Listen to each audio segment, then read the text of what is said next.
Hi friends, welcome to my channel teaching by Ansari. कैसे आप लोग? आई होप आप लोग अच्छे होंगे और अच्छे होना भी चाहिए।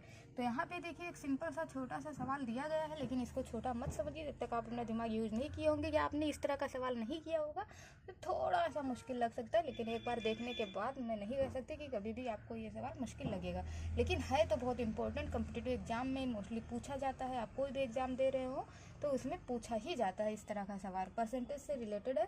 तो देखिए यहाँ पे लिखा हुआ है, यदि पी क्यू से 33 सही 1/2% कम है तो क्यू पी से कितना प्रतिशत अधिक है। अब ये दिया गया कंडीशन कि पी क्यू से इतना कम है तो क्यू पी से कितना अधिक होगा। तो सबसे पहले हम यहाँ पे पी लिख लेते हैं और यहाँ पे क्यू लिख देते हैं। अब यहाँ पे 33 सही 1/3%, तो हम इसको चलिए थोड़ा आसान फॉर्म में चेंज कर लेते हैं। 33 1/3 लिखा हुआ है और फिर नीचे क्या लिखा है? परसेंट। परसेंट का मतलब क्या होता है? 100 होता है। अब हम इसको अगर मल्टीप्लाई करें तो क्या हो जाएगा? 3 एकम 3 और 3 एकम 3, 9 9 हो जाएगा। और ऊपर इस तरह से है तो इसके मतलब ये प्लस में है तो 1 कर देंगे। और यहाँ पे 3 है, अब इसके बटे में कितना है? 100 दिया गया है तो यहाँ पे 100 हो गया।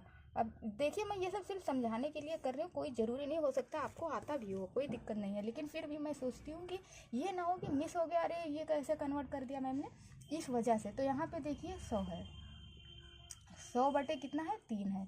और फिर इस रेशियो में है कितना? 100 है। अब हर रेशियो P/Q के फॉर्म में नीचे एक छुपा होता है, तो हम यहाँ पे भी अगर करें तो यहाँ एक छुपा है, तो ये ऊपर मल्टीप्लाई हो जाता है और ये इसमें का मल्टीप्लाई हो जाता है। इस तरह का सवाल हमने बहुत बार आपको बताया और मुझे नहीं लगता इतना डीप, इतना बारीक कोई आपको बताएगा और बताता होगा। हो सकता है बताता हो, लेकिन मैं सोचती हूँ कि उनके लिए एकदम बेसिक जो सीखना चाहते हैं उनके लिए भी टफ ना लगे, तो इसलिए हम ये सब समझा रहे हैं। तो यहाँ पे देखिए ये 100 हो जाएगा। अब हम इसको अगर लिखना चाहें तो हम किस तरह से लिखेंगे? 100 बटे यहाँ पे क्या लिखेंगे? 300, है ना? क्योंकि यहाँ देखिए ये 100 यहाँ पे चला गया और ये तो एक ही है तो यहाँ 100 ही रहेगा। तो अब इस जीरो से ये जीरो, इस जीरो से ये जीरो बच जाएगा, तो यहाँ पे कुल मिला के कितना बच गया? 1/3 बच गया। तो फाइनली ये आया और इसी को समझाने के लिए मैंने ये सब किया है। ये सब करने की कोई ज़रूरत नहीं थी, सिर्फ और सिर्फ मैंने समझाने के लिए किया है। तो हम इसको मिटाल देते हैं और यहाँ पे क्या लिख देंगे कि 1/3। इसका मतलब क्या है? 1/3।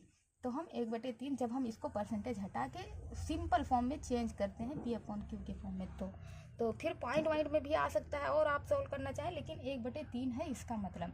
तो यहाँ पे क्या लिखा है? PQ से, समझ लो इसका मतलब क्या हो गया? 1/3 कम है तो QP से कितने प्रतिशत अधिक है। तो सबसे पहले कम है जो, वो हम लिख लेते हैं। P किससे कम है?